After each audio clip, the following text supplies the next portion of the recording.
दोस्तों मेरा नाम है सुखदेव और आप मेरा चैनल देख रहे हैं जॉब तक। दोस्तों आज हम बात करेंगे कोचिन शिपयार्ड लिमिटेड की तरफ से नई वैकेंसीज आई है उसके बारे में।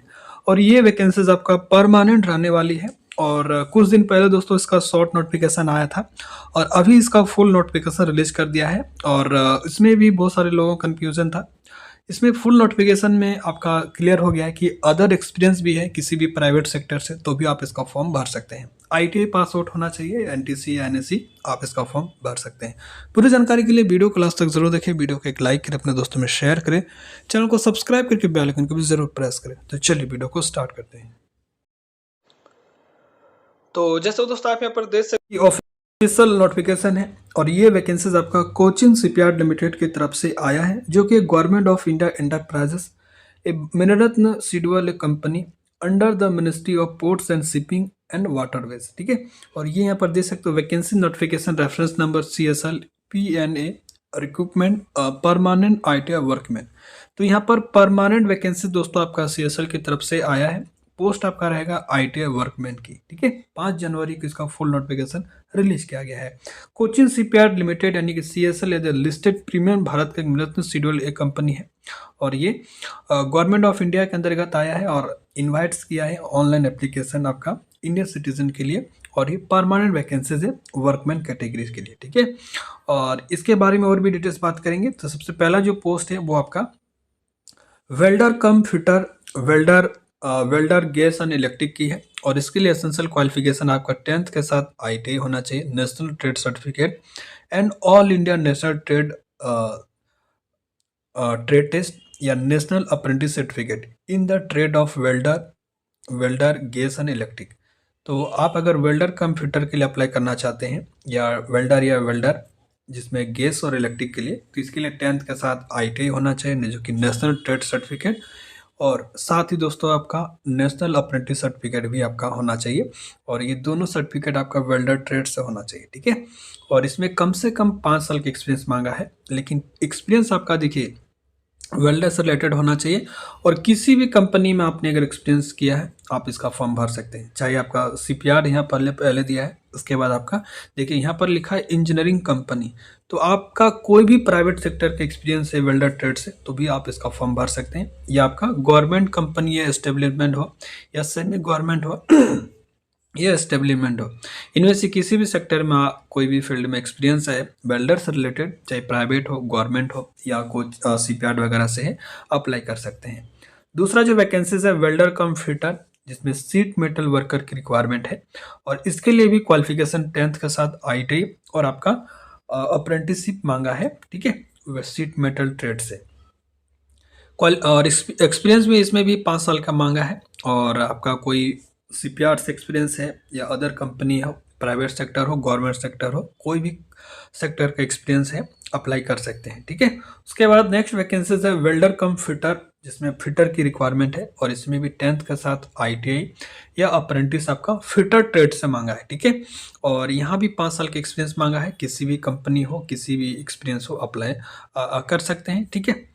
उसके बाद नेक्स्ट रिक्वायरमेंट है दोस्तों वेल्डर कम फिटर प्लम्बर की रिक्वायरमेंट है और इसके लिए भी क्वालिफिकेशन जो होना चाहिए 10th के साथ आपका ITI प्लम्बर या अप्रेंटिसशिप प्लम्बर ट्रेड से होना चाहिए, साथ ही 5 साल का एक्सपीरियंस, किसी भी फील्ड में एक्सपीरियंस होना चाहिए, मतलब रिलेवेंट ट्रेड से, चाहे गवर्नमेंट कंपनी हो या प्राइवेट कंपनी हो। ठीक है। या शिपयार्ड से हो। उसके बाद नेक्स्ट रिक्वायरमेंट है आपका वेल्डर कम फिटर मैकेनिक मोटर व्हीकल्स के लिए और इसके लिए क्वालिफिकेशन 10th के साथ ITI और अप्रेंटिस आपका जो ट्रेड होना चाहिए आपका मैकेनिक मोटर व्हीकल्स का। ठीक है। साथ ही 5 साल के एक्सपीरियंस में मांगा है। उसके बाद नेक्स्ट रिक्वायरमेंट है वेल्डर कम फिटर मैकेनिक डीजल की, इसमें भी 10th के साथ ITI या अप्रेंटिस होना चाहिए आपका मैकेनिक डीजल से और 5 साल का इसमें भी आपसे एक्सपीरियंस मांगा है। उसके बाद मशीनिस्ट की रिक्वायरमेंट है और 10th के साथ ITI या प्लस 1 साल का अप्रेंटिस होना चाहिए मशीनिस्ट ट्रेड से, साथ ही 5 साल का एक्सपीरियंस भी होना चाहिए। उसके बाद फिटर की रिक्वायरमेंट है, फिटर आपका इलेक्ट्रिकल का, इसके लिए आपका ITI होना चाहिए इलेक्ट्रिशियन ट्रेड से। ठीक है। अप्लाई कर सकते हैं। उसके बाद दोस्तों नेक्स्ट रिक्वायरमेंट है फिटर इलेक्ट्रॉनिक्स की। ठीक है, फिटर इलेक्ट्रॉनिक्स के लिए जो क्वालिफिकेशन है 10th के साथ आईटीआई होना चाहिए और अप्रेंटिस होना चाहिए इलेक्ट्रॉनिक्स मैकेनिक से। ठीक है, और यहाँ पर एक्सपीरियंस भी देख सकते हैं। फिर आपका रिक्वायरमेंट है क्रेन ऑपरेटर इलेक्ट्रिकल के लिए। इसके लिए क्वालिफिकेशन 10th के साथ आईटीआई और अप्रेंटिस आपका। देखिए, क्रेन ऑपरेटर में अदर ट्रेड भी अप्लाई कर सकते हैं, जैसे इलेक्ट्रिशियन हो गया, इलेक्ट्रॉनिक्स मैकेनिक हो गया और इंस्ट्रूमेंट मैकेनिक, ये सारे ट्रेड इसमें अप्लाई कर सकते हैं। ठीक है, और इसमें जो एक्सपीरियंस मांगा है दोस्तों, ये चीज़ भी आपको ध्यान देना है। और शिप बिल्डिंग हो, शिप रिपेयर हो या कोई भी इंजीनियरिंग कंपनी से एक्सपीरियंस है, अप्लाई कर सकते हैं। ठीक है, और 4-5 साल के इसमें एक्सपीरियंस मांगा है दोस्तों, जो कि ईओटी ऑपरेटिंग का होना चाहिए। ठीक है, इंस्ट्रूमेंट मैकेनिक का भी यहाँ पर रिक्वायरमेंट है 10th के साथ आईटीआई और 1 साल का अप्रेंटिस होना चाहिए इंस्ट्रूमेंट मैकेनिक से और 5 साल का एक्सपीरियंस होना चाहिए। उसके बाद नेक्स्ट रिक्वायरमेंट है आपका शिप ब्रेथ वुड की। इसमें भी क्वालिफिकेशन 10th के साथ आईटीआई और अप्रेंटिस होना चाहिए शिप ब्रेथ गुड या कारपेंटर का। ठीक है, फिर पेंटर की रिक्वायरमेंट है। एक कैंडिडेट आज कमेंट किया था, सर पेंटर का कोई परमानेंट सरकारी नौकरी है तो बताइए। तो अगर वो कैंडिडेट देख रहे हैं तो पेंटर की यहाँ पर रिक्वायरमेंट है 10th के साथ आईटीआई और 1 साल का अप्रेंटिस होना चाहिए। ट्रेड इसमें पेंटर वाले अप्लाई कर सकते हैं, मारीन जनरल फिटर या सीट मेटल वर्कर भी इसमें फॉर्म भर सकते हैं। ठीक है, अब यहाँ पर फॉर्म जो है वो आपका कल से स्टार्ट हो चुका है, 6 जनवरी से इसका फॉर्म स्टार्ट हो चुका है और फॉर्म भरने का जो लास्ट डेट है वो आपका 23 जनवरी है। ठीक है, 23 जनवरी तक इसका फॉर्म भर सकते हैं। अब यहाँ पर जो है आपका कितनी रिक्वायरमेंट है, वैकेंसीज यहाँ पर आप टोटल देख सकते हैं। वेल्डर कम फिटर, वेल्डर गैस और इलेक्ट्रिक, टोटल यहाँ पर 40 वैकेंसीज है और यहाँ पर जनरल की 21 है, ओबीसी की 11 है, एससी की 4 है, ईडब्ल्यूएस की 4 वैकेंसीज है। फिर वेल्डर कम फिटर जिसमें सीट मेटल वर्कर की यहाँ पर टोटल 56 रिक्वायरमेंट है और जिसमें जनरल की 36 है, ओबीसी की 8 है, एससी की 6 है, एसटी की 1 है और ईडब्ल्यूएस की 5 वैकेंसीज है। फिर आपका वेल्डर कम फिटर की यहाँ पर टोटल 33 पोस्ट है, जिसमें जनरल में 19 है, ओबीसी में 8 है, एससी में 3 है, ईडब्ल्यूएस में 3 वैकेंसीज है। फिर वेल्डर कम फिटर प्लम्बर की यहाँ पर 5 वैकेंसीज है, जिसमें जनरल में 1 है और आपका एसटी के लिए 1 सीट है। वेल्डर कम फिटर मैकेनिक मोटर व्हीकल्स के लिए यहाँ पर 4 सीटें हैं, जिसमें जनरल में 3 है और आपका ओबीसी में 1 सीट है। फिर आपका वेल्डर कम फिटर मैकेनिक डीजल की यहाँ पर टोटल 14 पोस्ट है, जिसमें जनरल में 10 है, ओबीसी में 3 है और आपका ईडब्ल्यूएस में 1 वैकेंसी है। मशीनिस्ट के यहाँ पर जो है 6 पोस्ट है, जनरल के लिए 3 है, ओबीसी में 2 है और आपका 1 एससी में है। फिटर इलेक्ट्रिकल का बात करें तो इलेक्ट्रिशियन वाले अप्लाई कर सकते हैं। फिटर इलेक्ट्रिकल में 17 पोस्ट हैं।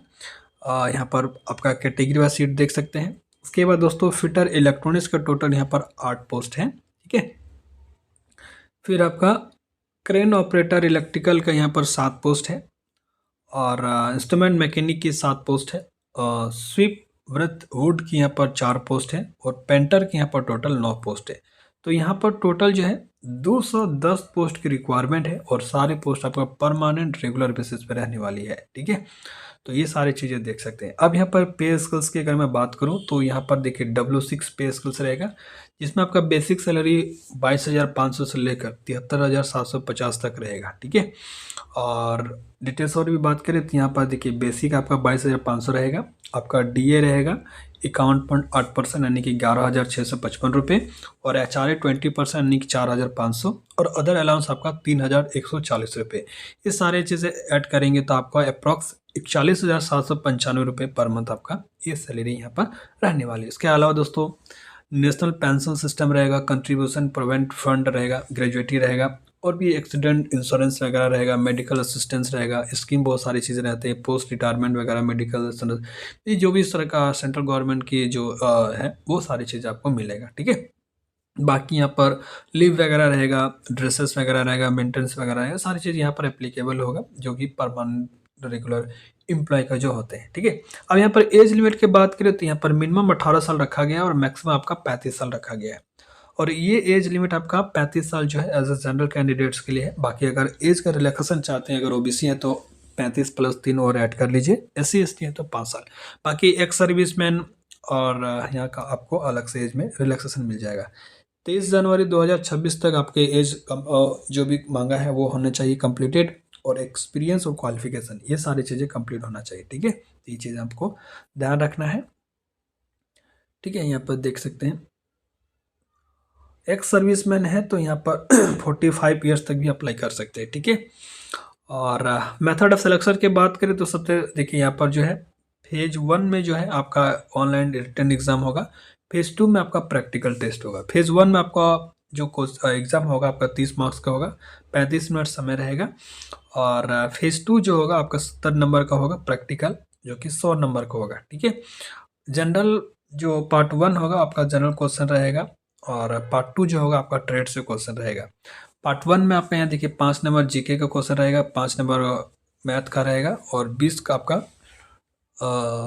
20 नंबर जो आपका ट्रेड से रिलेटेड रहेगा, और 30 नंबर आपका टोटल मार्क्स यहाँ पर रहेगा। ठीक है, कोई भी नेगेटिव मार्किंग नहीं रहेगा, तो ये चीज़ का अच्छा सा आप जो है लाभ उठा सकते हैं, क्योंकि नेगेटिव मार्किंग यहाँ पर नहीं रखा गया। ठीक है, और जो कैंडिडेट रिटन एग्जाम क्वालिफाई करेंगे 1:6 कैंडिडेट को बुलाएगा, यानी कि एक सीट पे 6 कैंडिडेट को प्रैक्टिकल के लिए बुलाया जाएगा। ठीक है, तो ये भी ठीक है।